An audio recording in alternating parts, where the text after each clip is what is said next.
Hola, un saludo muy especial. Yo soy Eliana Gutiérrez, una teóloga feliz y quiero darles la bienvenida a este espacio de formación en este mes de la Palabra de Dios que nos estamos dedicando a conocer más de ella. Muy bien, continuamos con nuestro tema de los géneros literarios y hoy comenzamos con el primer género, que es el narrativo. El narrativo se compone entonces de diferentes formas de narrar y quise traérselas aquí desde el Antiguo Testamento y del Nuevo Testamento. ¿Qué tipos de narrativas vamos a encontrar en el Antiguo Testamento y qué tipo de narrativa vamos a encontrar en el Nuevo Testamento? Empecemos con el Antiguo Testamento. Bueno, vamos a encontrar en primera instancia el mito. El mito pues lo hacemos como en el orden en el que está organizada la Biblia. Encontramos un género narrativo como este, que está cargado de simbología y que eso es precisamente lo que significa el mito, pero que tiene un propósito fundamental y es responder como a esas preguntas más profundas del ser humano, preguntas que tienen que ver con de dónde venimos, por qué existe el mal en el mundo, por qué pasan estas cosas, en fin, tantas cosas que nosotros nos preguntamos frente al sentido de la muerte, el sentido de la enfermedad, el sentido del dolor. Todo eso lo resuelve entonces esta primera expresión narrativa, que es el mito. ¿Dónde encontramos eso? En los capítulos del 1 al 11 del libro del Génesis. ¿Solamente existe este mito entonces, Eliana, en la Biblia? No, existen tal vez otras formas en las que podríamos también encontrar el mito en pasajes mucho más pequeños, pero este es un ejemplo para que podamos ir comprendiendo de qué se trata entonces la narrativa, esa forma narrativa que es el mito.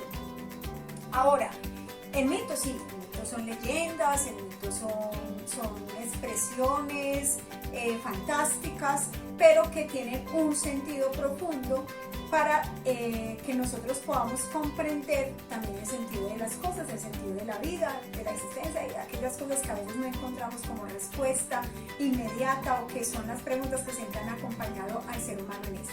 Bueno, pasamos con otra forma narrativa en el Antiguo Testamento, que son las sagas. Las sagas son como esas pequeñas colecciones o historias más bien pequeñas, no pues son colecciones porque se unen esas historias como historias continuadas que van reflejando como un personaje primario o protagónico en cada una de ellas. Por ejemplo, empezamos con la saga de Abraham. Entonces con eso se comienza la historia de Abraham. Abraham es el gran protagonista y empezamos a hablar de él, empezamos a leer, empezamos a ver cuál es la temática, qué es lo que nos están hablando de él, cuál es la trama, en fin. Y lleva una secuencia. Sigue el ciclo de Isaac, luego el ciclo de Jacob, y en el ciclo de Jacob encontramos una pequeña historia muy interesante, una pequeña saga que es la saga de José. Y con eso concluye entonces el Génesis, que termina en el capítulo 50. Hemos empezado de Génesis 1:11 hasta el capítulo 50. Encontramos entonces otra saga, que es la de Josué. Ese es el gran protagonista. Lo que sucedió con Josué después del Éxodo es una saga interesante. Bueno, digámoslo así, que entonces en Éxodo no es una saga, la saga de Moisés. Bueno, sí, ahí también está la saga de Moisés, pero como que se corta un poco porque luego viene como toda la parte legislativa, que eso hace parte de otro género literario. Entonces continuamos con la saga de Josué, luego la de los jueces, que son pequeñas historias muy propias como de historia de los héroes. Entonces se cuenta como los héroes de Israel. Entonces empezamos a encontrar allí las pequeñas historias de estos personajes. Encontramos también entonces primera y segunda de Samuel, que allí se nos empieza a contar la historia de quién, se nos empieza a contar la historia de los primeros reyes, qué fue lo que llevó a que se diera entonces la monarquía en Israel, cuando después de haber conquistado la tierra, lo primero que se había dicho era, no vamos a tener reyes. Entonces, ¿por qué vamos a tener ahora rey? Entonces ahí comienza esa saga y empezamos con la primera, que es la de Saúl, y luego empieza la de David. Entonces todo eso se va como entrando como en esa dinámica para ir comprendiendo un poco más esas historias de esos grandes personajes que aparecen entonces en la Biblia, en estos relatos históricos. Luego viene la historia sí son propiamente entonces estos libros, Primera y Segunda de Reyes, Primera y Segunda de Crónicas, Esdras y Nehemías, que nos van a contar entonces todo lo que sucedió durante la monarquía, qué pasó allí, y luego qué fue lo que pasó después del destierro, qué sucedió, cómo llegaron entonces de nuevamente a la tierra, qué hicieron, en fin, toda esa será entonces la historia que se contará allí. Y viene la novela, que es una de mis favoritas, a mí me encantan estas novelas, Ruth, Job, Esther y Judith. Y es una novela, ¿por qué? Porque aparece primero como la trama, nos van mostrando como ese personaje, bueno, en toda esta parte narrativa siempre nos van a hablar de un personaje protagónico, pero en la novela va a haber esa estructura. Cuando empezamos a leer nosotros una novela, la novela nos presenta quiénes son los personajes, luego de esos personajes nos va a contar cómo es esa trama, cómo se mueven esos personajes en la trama, y aparece entonces luego el nudo, como el momento en el que todo se confunde, como que hay una situación ahí enredada, y luego cómo se desenlaza esa situación, entonces se desenreda todo esto y cómo concluye, y el final siempre es feliz, un final feliz para esa novela.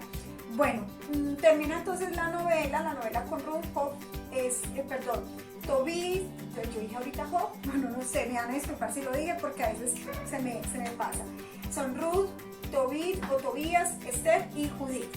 Bien, pasamos ahora al Nuevo Testamento. ¿Cuáles son entonces las formas narrativas que encontramos en el Nuevo Testamento? La primera es el Evangelio. El Evangelio tiene una estructura importantísima, el término se llama buena noticia y el contenido es un mensaje. El mensaje es que la enseñanza de Jesús.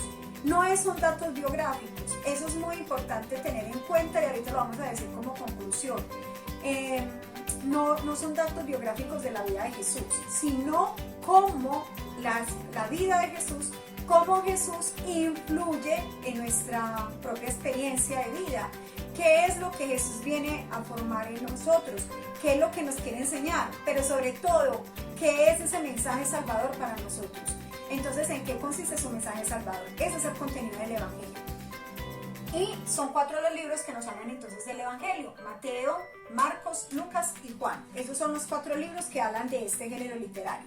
Encontramos en ese mismo relato encontramos la parábola, y la parábola es una forma didáctica, semejante pues como la del mito, que también es didáctica, y la novela, que también es didáctica, pero la parábola tiene una manera de enseñar desde la realidad, coger como las costumbres del contexto para explicar y dar una enseñanza que no tenga que ser descifrada de una manera pues como que yo me quedé pensando, no, como que estoy entendiendo lo que me están hablando, como que estoy comprendiendo esta situación.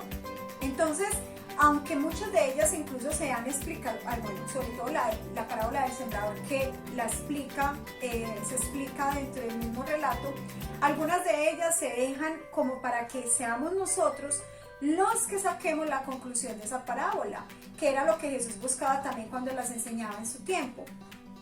Quien las escucha, saque sus propias deducciones acerca de ese mensaje especial.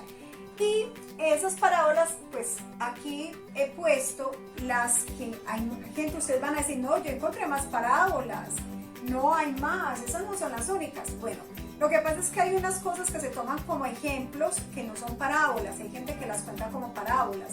Yo entiendo que es el género de parábola y cuento exactamente las que son. A mí me dieron estas, ¿cuáles? 20 en Mateo, 9 en Marcos, 18 en Lucas y 2 en el Evangelio de Juan. Ahí encontramos entonces las parábolas. Bueno, hay otros estilos, está ladrando el perro. Hola, perro. Vamos ahora con el Midrash. El Midrash es coger como un acontecimiento del pasado y hacer una relectura para el momento presente. Ese es el Midrash, que no lo anoté por acá, pero que también hace parte como del Evangelio. ¿Listo? Por ejemplo, en Midrash les voy a contar algo. Bueno, voy a poner un momentico en pausa porque me está desesperando el perro. Bueno, muy bien, ya se fue el perro, ya pasó el carretillero. Continuemos entonces con el Midrash. El Midrash, entonces, Un ejemplo de eso es, por ejemplo, con el relato de Moisés. En el Éxodo se nos cuenta que Moisés fue salvado de una masacre que hubo porque el emperador, el faraón más bien, mandó a asesinar a todos los niños de hebreos que fueran pues como que pudieran generar el crecimiento de la población, ¿sí?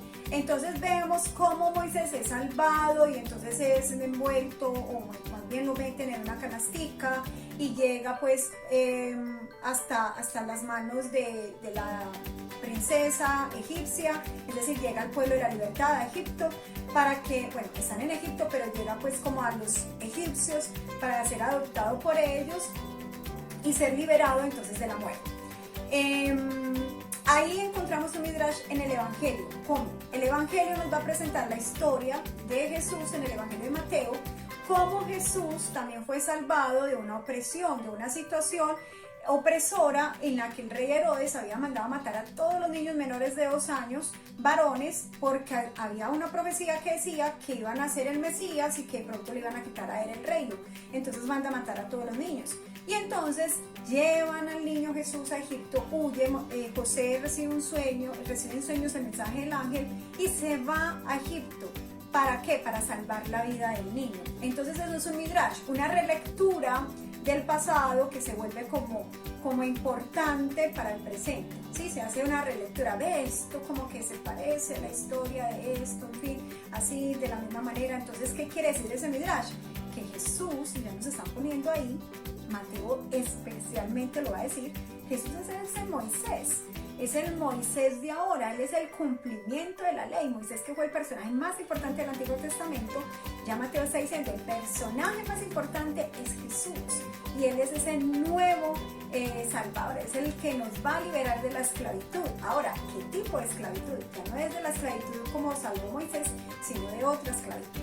Muy bien, hasta aquí el género narrativo, espero les haya gustado, espero que hayan entendido, y bueno, ahí tienen como estos textos bíblicos para que se gocen y vayan a buscar y puedan ir comprendiendo un poco más la narrativa bíblica. Un abrazo para todos, nos vemos mañana en clase. Chao, chao.